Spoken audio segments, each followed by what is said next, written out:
Coming up on Tech News today, the Surface Pro launched for good or for ill. A cybersecurity crisis is brewing, but is it just ginned up? And are you being tracked by the military? Maybe. All that and more coming up. Netcasts you love. From people you trust. This is Twit. Bandwidth for Tech News Today is provided by CashFly at CACHEFLY.com.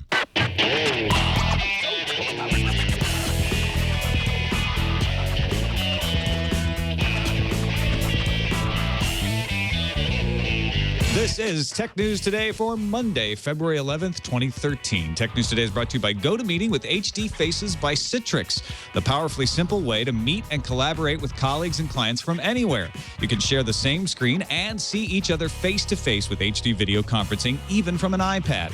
Sign up for your 30-day free trial today. Visit GoToMeeting.com, click on the Try It Free button, and use promo code TNT. And by Pond5, the world's stock media marketplace. If you're a media maker looking for video, photos, illustrations, music, sound effects, After Effects templates, or 3D models, check out Pond5. And for an exclusive 50 free stock media files, go to pond5.com/TNT. And by RingCentral. We do everything in the cloud. That's why we love our cloud-based phone system by RingCentral. Zero startup costs, and RingCentral is $20 a month per user. Try it now with a 30-day risk-free trial. Buy one desk phone, get a second phone free up to 20 phones. Call 800-543-9980 or visit ringcentral.com and use our promo code TWIT. Welcome to Tech News Today. I'm Tom Merritt. I'm Sarah Lane. I'm Maya Zaktar. And I'm Jason Howell. And this is the show where we keep you up to date on the most important stories in the tech world, starting each time with the top 10 stories of the day. The News Fuse. The New York Times' Nick Bilton reports sources tell him Apple is experimenting with wristwatch-like devices made of curved glass. Now, Corning makes a bendable product called Willow Glass that would likely be used in such a product. Apple is constantly experimenting with prototypes of new products. Forget music. During the Grammys award show last night, Google was all the rage, aired a new commercial highlighting the Nexus 4 and Google Now running inside Jelly Bean. In the ad, you see weather and train schedules and local guides and translation features of Google Now. Is this the first of many Google TV campaigns to go up against Apple's Siri? We shall see. Bloomberg reports President Obama will issue an executive order that would set up a voluntary program of cybersecurity standards for companies operating important U.S. infrastructure. It would also have the government share more information about computer threats with private companies. The order is expected as soon as next week and has been in the works since at least last fall. Australia would like to see Apple, Adobe, and Microsoft in its office right now. All three companies have been summoned to speak at a public hearing on March 22nd in Canberra to answer questions about pricing.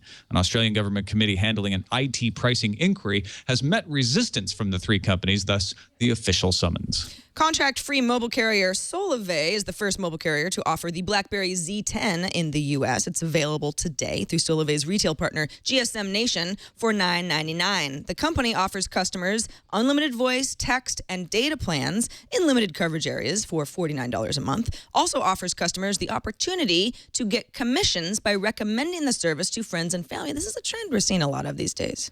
European wireless carriers Vodafone UK and Austria are warning subscribers not to update their iPhone 4Ss to iOS 6.1 because the upgrade apparently causes performance issues with 3G connectivity. Vodafone says Apple is working on a solution. The Guardian reports Raytheon has developed software capable of tracking people's movements and predicting future behavior based on their publicly available postings to social networks. Raytheon says it has not sold the software named Riot for rapid information overlay technology to any clients, but it has shared it with the U.S. government as part of a joint research and development effort. Raytheon says the data can be shared without personally identifiable information being disclosed. A patent-holding company called Rembrandt Social Media is working with the family of a deceased Dutch computer programmer named, this is not going to be good, Johannes Joseph Everardus Vandermeer, and has sued Facebook for infringing 2 patents based on an online diary program. Vandermeer founded a company called Aduna and started working on implementing ideas in his patents and had registered surfbook.com. Vandermeer passed away in June 2004. The patent holders and his family are seeking unspecified royalties. Amazon's Prime Instant Video subscribers will get a perk this summer when CBS TV begins running Stephen King's drama Under the Dome. Amazon will have the exclusive rights to stream the episodes 4 days after they air on TV. It's the first time Amazon has streamed shows while they're still in season. Amazon also gets the exclusive right to sell the episodes for download. The public comment period for generic top-level domains opened up back on February 5th. ICANN wants your feedback on when a TLD operator should be able to adopt an open or closed registration policy, and also would like your ideas on how to determine whether a string is generic. The comment period will end on March 7th. This episode of Tech News Today brought to you by GoToMeeting with HD Faces by Citrix. I believe successful teamwork is the foundation for successful business. That's why we got this team on TNT. And when you meet face-to-face, you work more efficiently, you work more effectively. But I'm in LA, they're in Petaluma, we've got guests all over the world, and you have clients and coworkers spread around the globe too. Coming together sounds impossible. That's why for meetings, we use GoToMeeting with HD Faces, the powerful and simple way to meet and collaborate online from wherever you are, whenever you need to connect. With GoToMeeting, it just takes a click to share your screen, work on documents in real time with a webcam. You can see everyone in HD video, just like meeting in person. It's easy to launch or join a meeting from anywhere using your computer, your phone, or your tablet, even present from your iPad. We use it when we meet with people who are new to the show. Get Sarah, Ayaz, me, and everybody at Twit on GoToMeeting with HD Faces. You can see people, you can see their expressions, you know whether they're understanding what you're telling them. So try GoToMeeting free for 30 days. Don't wait for this special offer. Visit gotomeeting.com, click on the Try It Free button, and use the promo code TNT. Be sure to use that promo code TNT. GoToMeeting.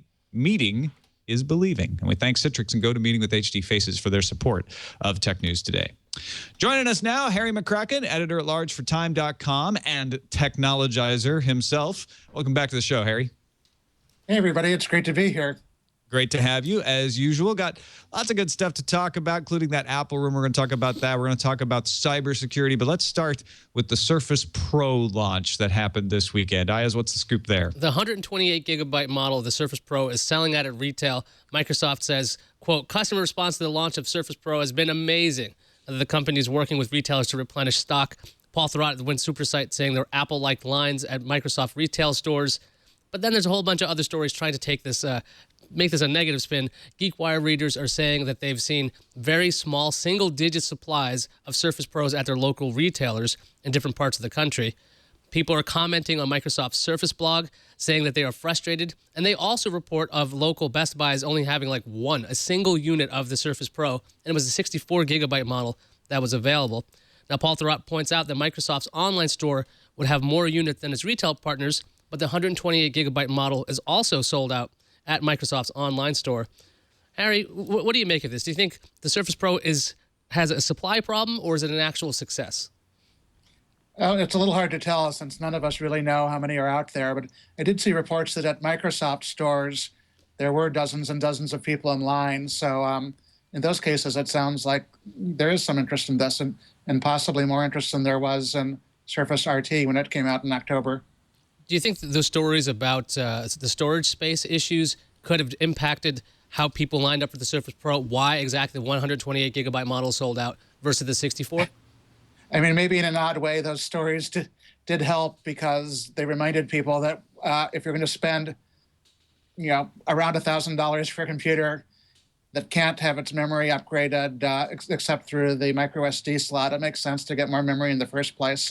I would certainly tell people that the 128 gigs makes sense over the 64 gigs. Tom, does it seem like to you that Microsoft is trying to keep supply limited so they're not taking off their OEM partners? Because this is the Intel-based version. This is the one that goes up against every other OEM. Yeah, it's an interesting thought, right? Is Microsoft manipulating the supply chain here for nefarious reasons, either for publicity or for relations with OEMs? I guess that's possible, but I really don't think so. I think what's going on here is Microsoft doesn't want to waste money on inventory, and so they're trying to match exactly what they think each store will need, and that's an inexact science. As Tim Cook built his name on manipulating at Apple. It's really hard to do. And so I think this is nothing more than Microsoft trying to manage inventory very finely. And in some cases, they're going to be wrong. And so people are going to come and show up and not be able to get stuff. And they'd rather run out than have too many sitting around on the shelves or sitting around in warehouses that get returned. So I think they're just erring on the side of shortages, and then maybe claiming a little bit of a PR victory there. It's like, see, we're all sold out. But yeah, the fact that in a lot of cases there were only 5 in a store, of course it's going to sell out. Sarah, there's this great headline on Apple Insider. It says Microsoft sells out Surface Pro, just like the Zune HD did in 2009. Ooh. Sounds like quite the spin. I mean, the Surface Pro is what a lot of people wanted to have when it comes to an Intel tablet or a Windows 8 tablet. Do you think that spin's a little too harsh?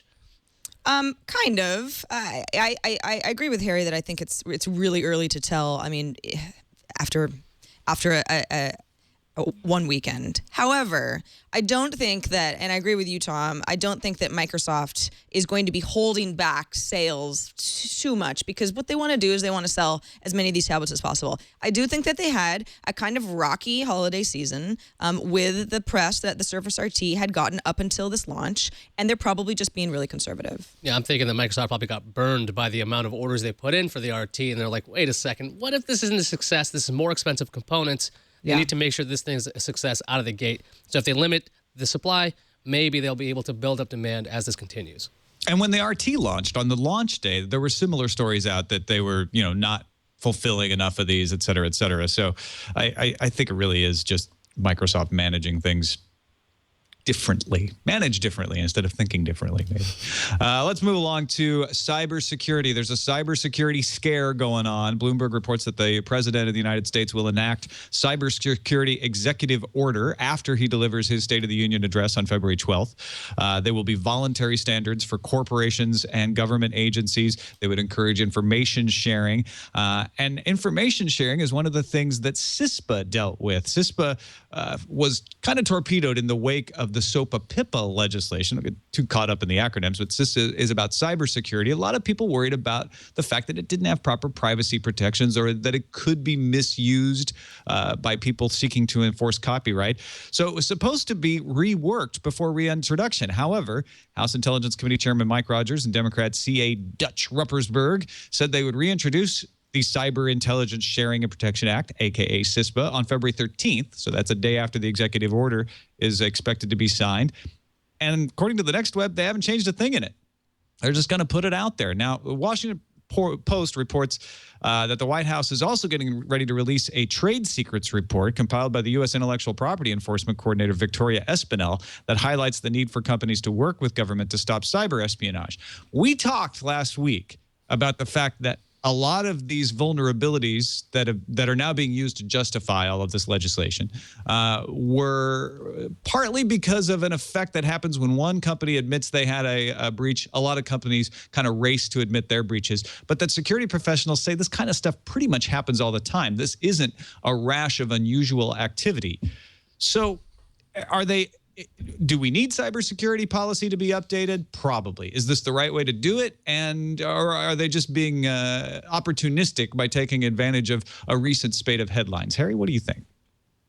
Well, I think the things we know about are probably a tiny percentage of the breaches that happen. And clearly we do need policy on this stuff. And it is reasonable to be worried that what we have is out of date. But it's also always reasonable to be worried about essentially the government creating policy on anything relating to private enterprise, because so often they seem to complicate issues and not necessarily solve the problem they're trying to solve. Yeah, and that's what worries me about the fact that CISPA hasn't been altered in any way, apparently. I'm going to wait to see what they introduce, but it sounds like they're not changing a thing. Ayaz, does that bug you? I mean, a bit. I mean, I'll have to take a look at it again to see. Because I remember when I read it the first time, I was a bit perturbed by the fact that it was pretty vague and broad. But the thing is, getting information shared between agencies and talking to private companies, that's an admirable goal. And it's something that needs to be done, because if you just silo this information and you don't have these people talking to each other, you don't get more secure. All that happens is you have a bunch of people they're freaking out in their own little worlds. If you have a free flow of communication, the hope is that these private companies can help the agencies and the agencies can help the private companies. But it needs to be a little bit more specific. I'll have to double check. Yeah, well, we'll have to wait to see what they come up with. But we also know that the Senate is working on their own version of this. And if CISPA isn't changed, it might pass the House in some grandstanding effort, but it's not likely to get through the Senate. The president previously threatened to veto it it never got to his desk, but that might happen again. Sarah, or anybody, what do we need here? I don't know. I get very discouraged when I see stories like this, because there's a lot of what's going on behind the scenes, legislation being drawn up. President says it'll never pass. Then the Senate may be working on another version of it, but the privacy concerns that affect the people are of utmost importance here. And I hate to hear, well, now it's going to be passed, or they'll try to pass it again, but no one's really changed any of the vague verbiage that was there in the first place. I don't quite know what to make of this. Yeah, and I would like to hear, once the executive order is issued, what the executive order does that CISPA, or what CISPA does that the executive order doesn't. What kinds of, there's plenty of things we can fix right now without requiring legislation. There's lots of things that the industry needs to do to just do basic known security procedures, and maybe information sharing and the legal cover that CISPA would provide helps to encourage that. But I don't know that's necessary, and hopefully enough attention will be put on this that they will go carefully, they will revise, and they will come up with something that actually does some good. Meanwhile, we have On Device's research poll telling us about customer satisfaction with phones. What did they find, Sarah? The iPhone 5 sucks. What? I'm going to kind of like troll myself in the story. Right. No, I Device Research Poll asked 320,000 smartphone and tablet users in the U.S., in the U.K., in France, in Germany, in Japan, and Indonesia how satisfied they were with their specific devices. So, of almost 100,000 people surveyed in the U.S. alone, Motorola's Atrix HD came in first place, then Motorola's Droid Razr M in second, HTC's Resound 4G in third, Samsung's Galaxy Note 2 in fourth place, and you know who was in fifth place? The iPhone 5. Yes, people are not satisfied, or at least not as satisfied as they are with other models from other companies. If you're wondering how the survey was conducted, it was conducted via mobile web, where the company's software can detect what kind of device you are using, and then users were asked to rate satisfaction level with their device on a scale of 1 to 10. Google was included in the device satisfaction list because of its Nexus phones. So if you think, okay, well, that's in the U.S. In the U.K., just over 50,000 people polled there. Apple, the iPhone 5 was in second place, just behind HTC's One X. And in third place is the Galaxy Note 2, followed by the Galaxy S3 Mini, and then the full-size Galaxy S3. So in general, in the UK, Samsung's all over the place, although Apple's number 2. And then as far as overall mobile device satisfaction by company, Apple was in first place. So iPhone 5 is the 5th most loved phone here in the U.S., but everyone loves Apple the most. Google was second, Motorola, HTC, Nokia, and then Sony Ericsson, with Samsung not even being in the top 5 at all. Do we give too much credence to these sorts of things, Ayaz? I mean, if somebody's polling me, I'm on my mobile device, they're asking me to rate between 1 and 5, and I'm in sort of a sour mood. Maybe my battery's low on my iPhone 5 or something. Does this stuff really matter? I think these are nice little stories to look at every now and then. But the thing is, if I'm looking at the survey, excuse me. Good to have you back. Yeah, I've still got this cough, guys. So the deal is, I'm looking at the Motorola Atrix HD. This is a phone you intentionally have to go get. Mm-hmm. Not like the iPhone 5, which you see ads for all the time. You know what this thing is. Everybody knows what an iPhone is to this point. But you have to really know your phone to go, oh, you know what? I'm going to get an Atrix HD.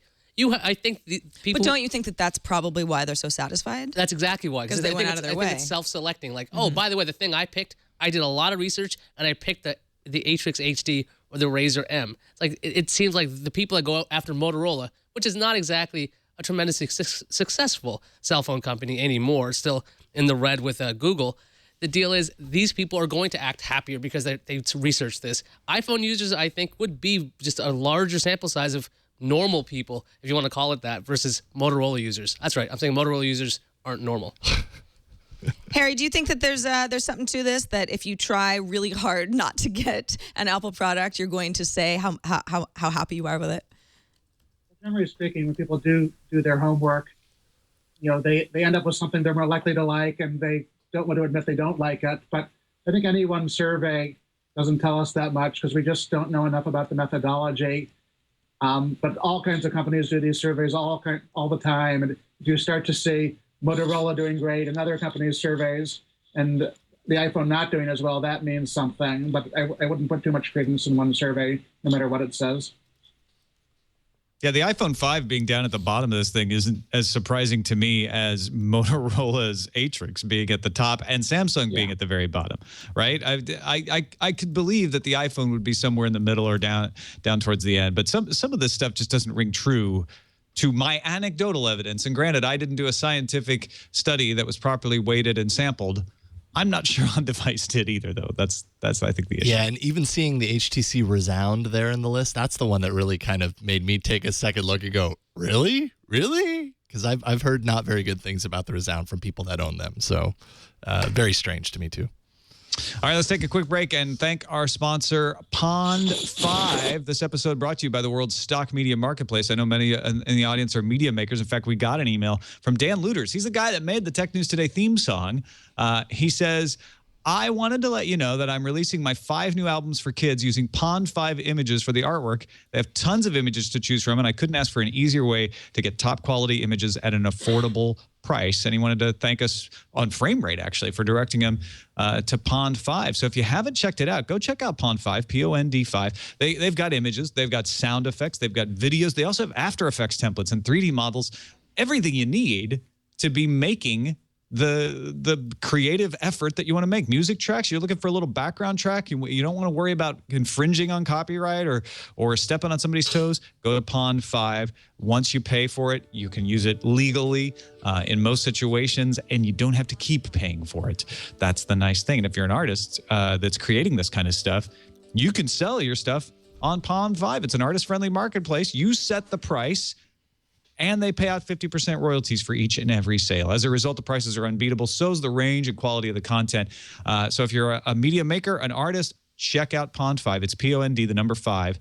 And this month, you can get 50 free stock media files at pond5.com/TNT. That's pond5.com/TNT. We thank them for their support of Tech News Today.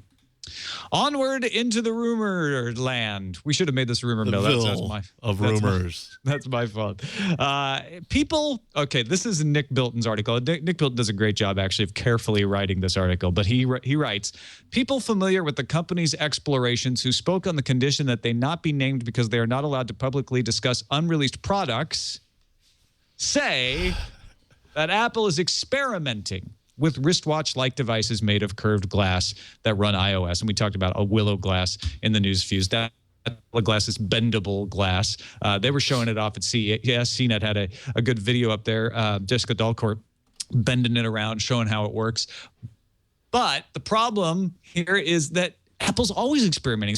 From what we've read, what we know, they're always playing around with prototypes. They've played with all kinds of prototypes throughout their history. So sure, it's exciting to get about the idea of an Apple Watch. But Harry, does it light a fire under you, or are you chomping at the bit for Apple to come out with a watch, or do you think it's a good idea?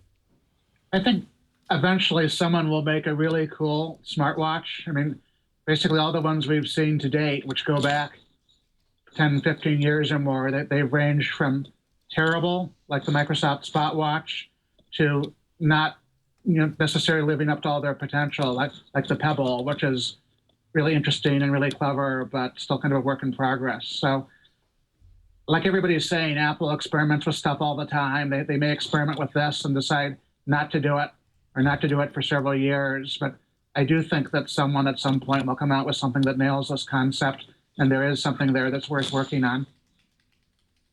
But a watch that it's all glass. It bends around your wrist, and the display just shows up magically, and then it goes away, and you can't even tell it's there. That's exciting, right, Sarah? Yeah, it's really exciting. Somebody in chat was like, we already have phones. What do we need this for? I think that's actually exactly the point. I mean, I don't wear my phone on my person. It's either in my purse or it's on a table. You kind of pick it up and do something and then look at it. I love the idea of curved glass on my wrist. I love it. And yeah, I think Apple absolutely is testing this stuff out, and it's not the only company to do so. I know you're kind of a fan of the smartwatch phenomenon. You mock where me do you, because where of do you my... fall in this? You No, mock I'm me- not mock. I'm not mocking you. I'm calling upon your expertise. Because I was a Spot fan watch. Of Spot fan watch. Spot watch fan. I can't you were speak also today. a Spot fan watch. That's right. I was a Spot fan watch. Okay, Anyway, okay. my point is, I have nothing to say today. Anyway, the Spot watch, I really love this concept of getting information on your wrist. Yeah, we carry phones. Everyone was like, why do you need an iPad? It's just a big iPhone. Apple would make wearable computing cool, and wearable computing is hot right now anyway. The fact that they would be experimenting with anything, that's not surprising. But if they could make this work, it would have to be something unique about it. I really don't know what would be so fantastic about a device that sits on your wrist all day, assuming it has a battery that can sustain a day's worth of usage. Because if it's got to be paired to a phone and it doesn't have its own unique own life on its own, what's the point of having this companion device?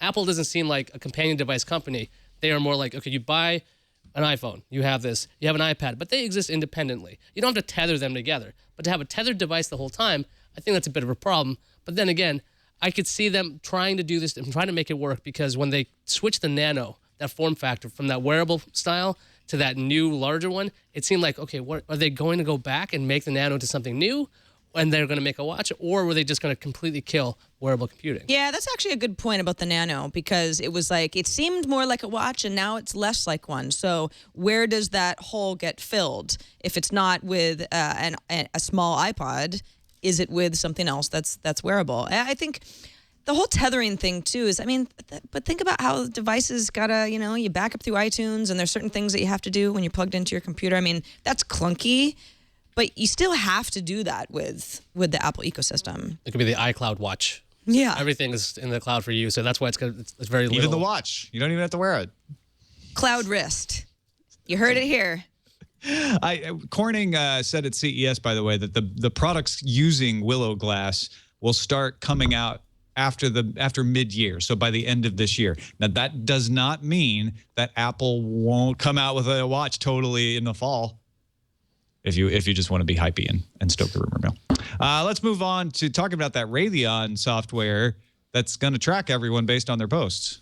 Yeah, as you mentioned in the news fuse, Tom, The Guardian got hold of a video that actually had the principal investigator of Raytheon, Brian Ertz, showing off the extreme scale analytics system that Raytheon had developed. What it does is gathers information about people from a variety of social services like Facebook and Twitter and Foursquare, stuff that contains not only location information about you, but habit information about you. The video actually shows Raytheon is tracking one of its own employees. So this is, it's not actually just a random person. It's somebody that works within the company, but says, we notice that he seems to check into the gym, most days at 6 a.m. So if you were to want to get somebody's laptop or get access to a person, you might want to go to, the club at 6 a.m. on a Monday type of a thing. Now, as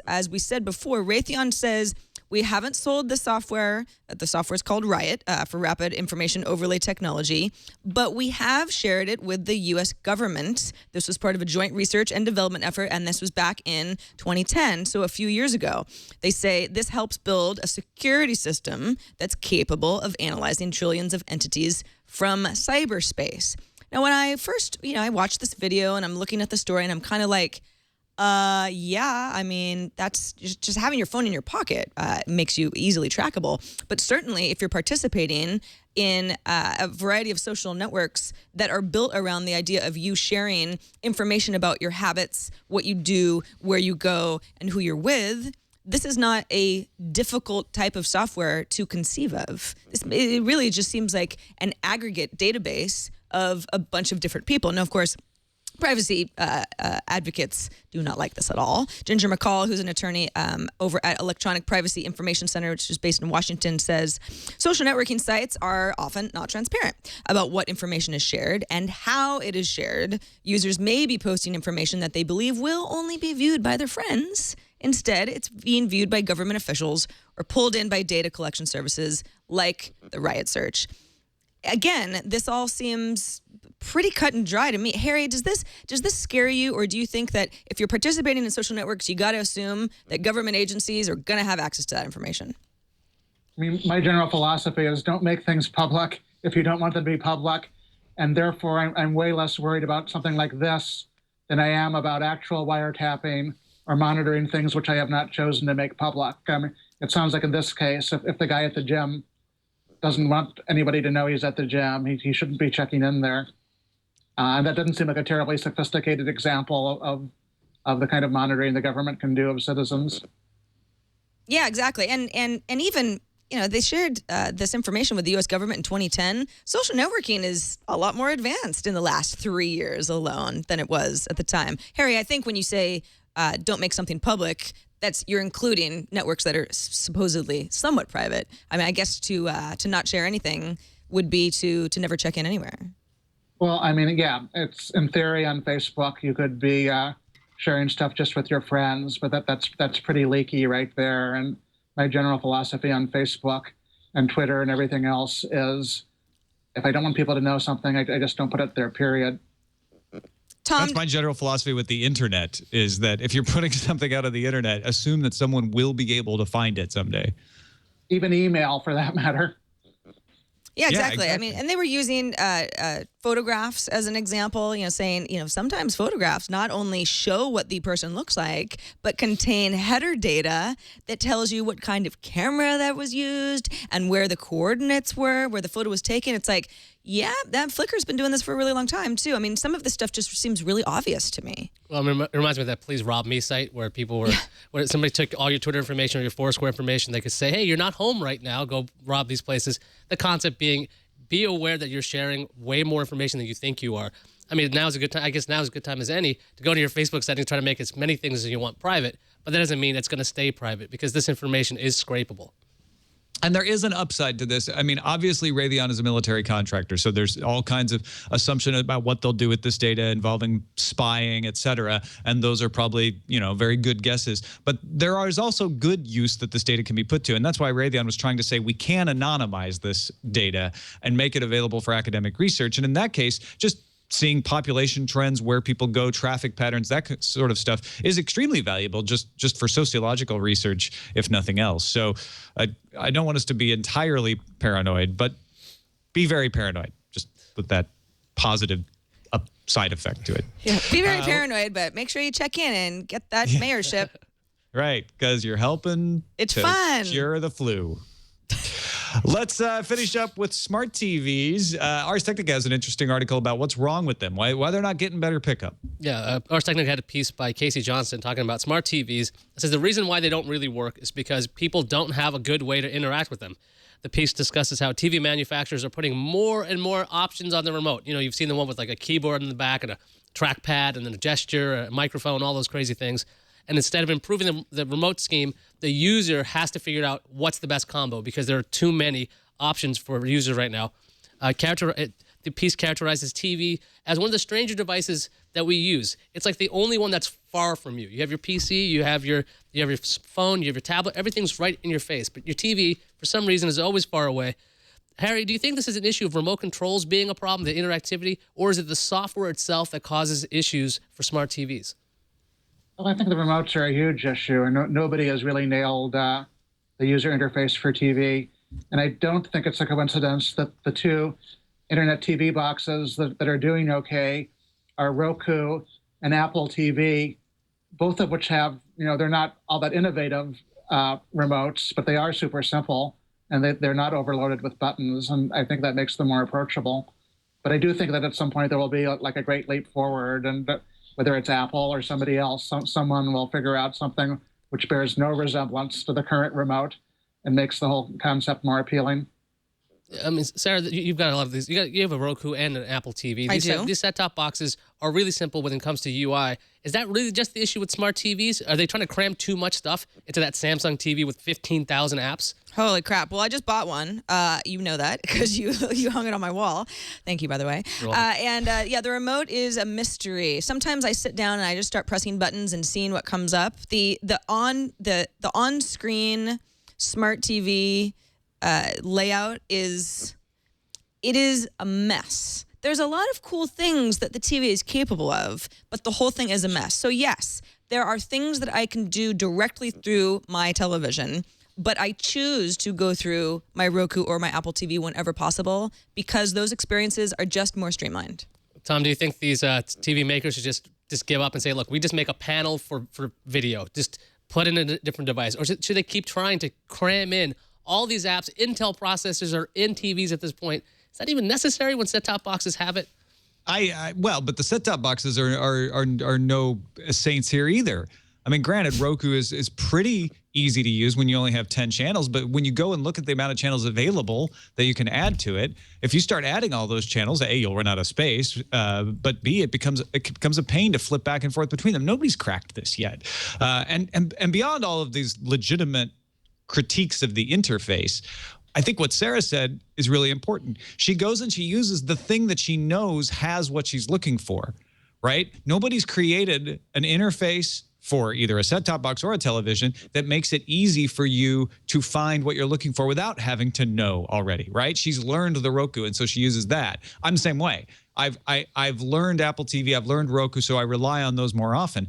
But what's going to win this for someone is not just having the ability to use an interface easily, but also the ability to find stuff without knowing where it is. So in other words, if I just say like, hey, I heard about a new TV show, The Following, I can just easily turn on my television, somehow tell it I want to find The Following, and it shows me how to watch it. That's the key.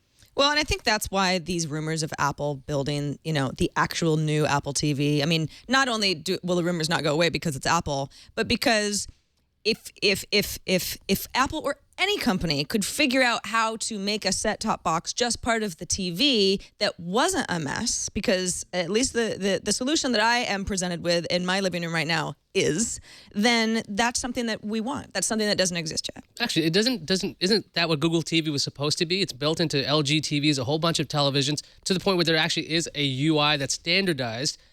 Harry, do you think that's the kind of way this could have worked? I mean, it has an actual standardized UI for smart TVs as opposed to going, what's in your app store? What's in this app store? It's all Android at this point. Well, the theory is that the web over time usually wins out over proprietary stuff.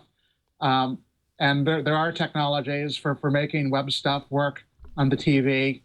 But generally speaking, when interfaces get good, it's not through open standards. It's through stuff that at first is really proprietary. So my guess is that if there are breakthroughs, that those will come from Apple or a startup or Microsoft or who knows who. And eventually it'll become more open. All right, let's finish up by telling you, if you want more on set-top boxes, watch Frame Rate, twit.tv/FR, but also the randomizer. I don't know if you missed it. I did, actually. But February 5th, a group at gnut.co.uk, that's gnut.co.uk, put up a Kickstarter campaign to crowdsource a Death Star. Well, an answer has been heard by Simon Kwan, who wants to crowdfund a Rebel Alliance X-Wing squadron to fight said Death Star.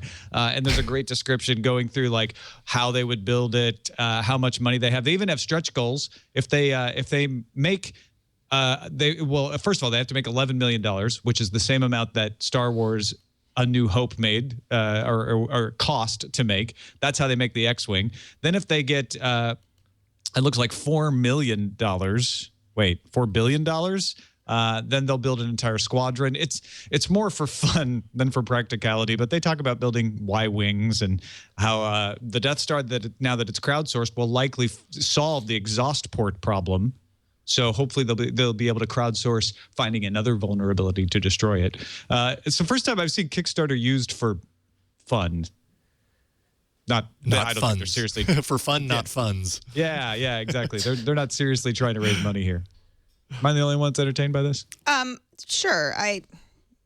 It's mildly entertaining. I feel like Kickstarter it's supposed to be a tool, right? Yeah, I can't believe there's actually money on this. $127,000 have been pledged to this. I assume that nobody expects to have to be, they're not committed to pay this. Right. Because nobody's going to actually get to the $11 million. Although I'm really curious what happens if these guys get the money. Are they going to try? Are they really going to try to do this? Or are they going to say, oh, crud, we're not supposed to use Kickstarter this way? Well, I mean, if they have $11 billion, I'd try. Well, 11 million. Or 11 million, sorry. Yeah. Kickstarter would not have approved this if they didn't have at least some intention of following through on it. Kickstarter would have kicked it out. Maybe Kickstarter has a sense of humor. Until it gets funded. Yeah, and you basically have to commit to those funds. So the $127,000 that is pledged, if they got $11 million, those people would have to give the money. But a lot of people may be thinking, dude, if they raise $11 million and build an X-Wing, sure, I'm in. I will back that. Why not? Let's take a quick break and thank our other sponsor for today's show, Ring Central. When we built the studio in Petaluma, one of the things we had to do was put in a phone system. And one of the things we didn't want to do was spend a lot of money and a lot of time and a lot of effort building an old-fashioned PBX system is what they're called. Usually you have to put them in the basement. We wanted to keep that basement open for Burke to be able to experiment down there.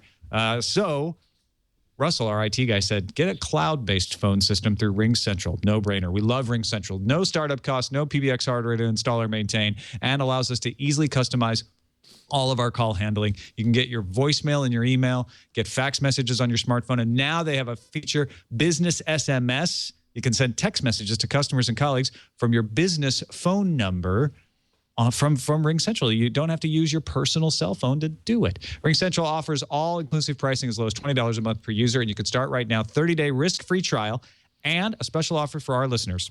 When you buy one desk phone, get a second phone free up to 20 phones. So call this number for our listeners, 800-543-9980. That's 800-543-9980. Once again, 800-543-9980. Or go to ringcentral.com. Use that promo code TWIT. That's ringcentral.com, promo code TWIT. We thank them for their support of Tech News Today. Go check them out, ringcentral.com. Let's see what's incoming. Or wait, calendar. Jeez, Tom. That's what's incoming. Come on. How could you possibly skip over the best part lately, but there's of good the stuff. show? Yeah, the 11th Usenix conference on file and storage technologies is tomorrow. It runs through the 15th in San Jose, California. Usenix.org for more information there. And Apple CEO Tim Cook is going to speak at the Goldman Sachs Technology and Internet Conference for the second year in a row tomorrow. Apple's going to present the event live. It's an audio-only stream. Now, let's see what's incoming. Incoming message.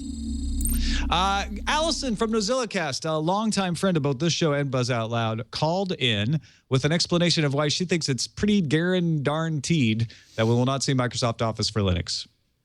Hi, TNT crew. This is Allison Sheridan of the NozillaCast podcast. A few years ago, I was at a Gartner conference where Steve Ballmer was asked when Microsoft was going to make Office for Linux. Despite thunderous applause to that question, he came out with the perfect reason why that was not going to happen. He said, look, the Mac business is a good little business for us. It's a good business, but it's a little business. Now, the Linux business is even smaller, and it's completely populated by people who don't want to give us money. I got to say, as condescending as that answer was, it made perfect business sense to me. So I'm with Ayaz. I think there's no chance Microsoft will make Office for Linux. I still think there's a small chance that it could make sense. Harry, are you on Allison and Ayaz's side? Or are you going to join me? You know, I think Ballmer spoke and his rationale sounds logical to me. It's Office for iPad I'm still curious about because that rumor has been hanging around for over a year. All right. You guys are probably right. Let's go ahead and read some emails. Surprised Microsoft hasn't pushed the fact that it's on the web. You can access it on the web just fine. Anyway. Yeah, that's true. Got an email from Mark of Sacramento. It says, hey guys, I was listening to episode 684 while returning from a trip to Disneyland and heard Ayaz say how Apple may be the one company to push mobile payments into everyday use. As I thought about this, I believe he may be onto the right track. At Disneyland, when you go through the entry gates, they're using an iPod Touch with a similar case as the ones used in the Apple Store. They scan multi-day passes, and if it's the first day using it, they take your picture with the device to associate you with your multi-day pass. Then every time you enter the park and they scan it again, your picture shows up on the iPod Touch, and they can see it as you are using the multiple day pass and not someone else. I thought about this, and wouldn't it be great if you could use Passbook for your park ticket, room charge card for purchases, fast pass tickets, etc. Hopefully, this is the beginning of more advances to come, and if it means using Passbook or an app, that's fine. I already have ditched my wallet for an iPhone case that holds my driver's license and a couple of credit cards. If I could ditch the credit cards and be able to use Passbook everywhere that takes credit cards, that'd be nice. Maybe it's going to take companies like Apple and Disney to push this technology into mainstream use. think you probably need Google on board as well, actually, through Google Wallet, because that's becoming the more dominant operating system, or at least the more common operating system in people's pockets. But overall, I agree with what he's saying. Got another email from Steve in Tokyo who says, listening to your discussion about the PlayStation being a nerve center made me think about a product that's available in the Japanese market now. It's called Nasune. He actually phonetically spelled it for me. Thank you. Nasne, Nasune, as in Neptune. A network digital video recorder which can send media to laptops or tablets or smartphones or your Vita up to 2 at a time.